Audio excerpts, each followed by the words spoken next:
What made you get into playing sax? I first started on the piano. This is my first instrument.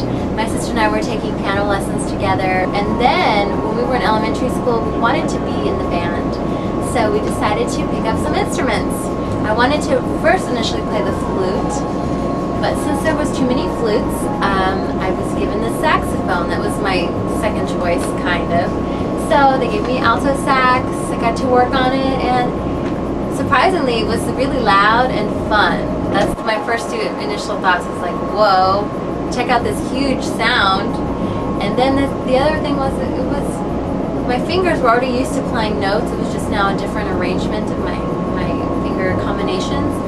So I loved it. And then immediately after that, I started to hear jazz music because I wanted to hear saxophone music. And a lot of saxophone music is jazz oriented, like Charlie Parker, Cannonball Adderley, etc., etc. And then the rest is history. I fell in love with jazz and began studying it and kind of became obsessed with it, and that became my new passion.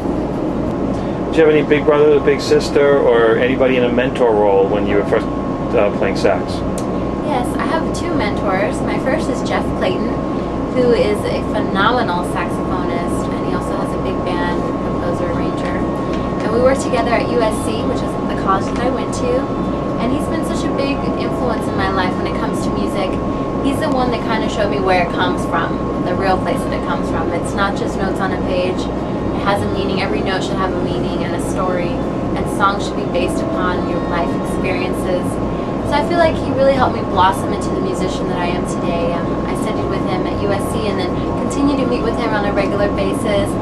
We'll talk about tunes. Now it's more of a philosophical approach to music, whereas before it was, did you practice this scale or that long tone? Now we can kind of just be open and free about life.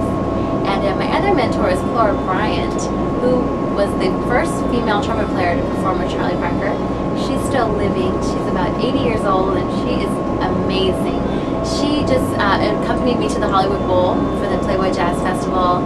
She had a blast. We were playing on stage, and she was out there dancing and singing, and she's always been a great support and a big fan. So I'm just really, really honored to have her as my mentor. Do you have a warm-up routine or any superstitions before you go on stage that you adhere to? I do have a warm-up routine. I do long tones every day to create, just get my reed going, also warm up my fingers. As far as any superstitious things, not really, but I always do say a prayer before I play because you never know what might happen on stage. Since you're on the road with so many different artists over the course of a year, what is life like on the road for you? Is it more hectic than just being with one act? Life on the road for me is my life. People talk about having a normal life, an at-home life. I've just come to accept that my life is on the road. I've been on the road for the last 4 years, and I love it. We have days off. On the days off, you can go shopping, you can go to the gym, you can check out the venues that are around there, like great restaurants, great food. Movies are always fun, or in New York, you can go to see live theater. I do laundry when I can, usually at the theaters. There'll be a little machine somewhere, and we'll just throw our clothes in really fast. But I love what I do, and I couldn't ask for anything more. Do you have a preference of a size or style of venue? The bigger, the better. What about you might surprise people?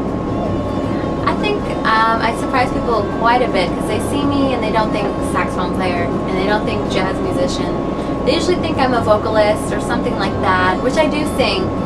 Saxophone is an instrument that I play along with the flute and the piano.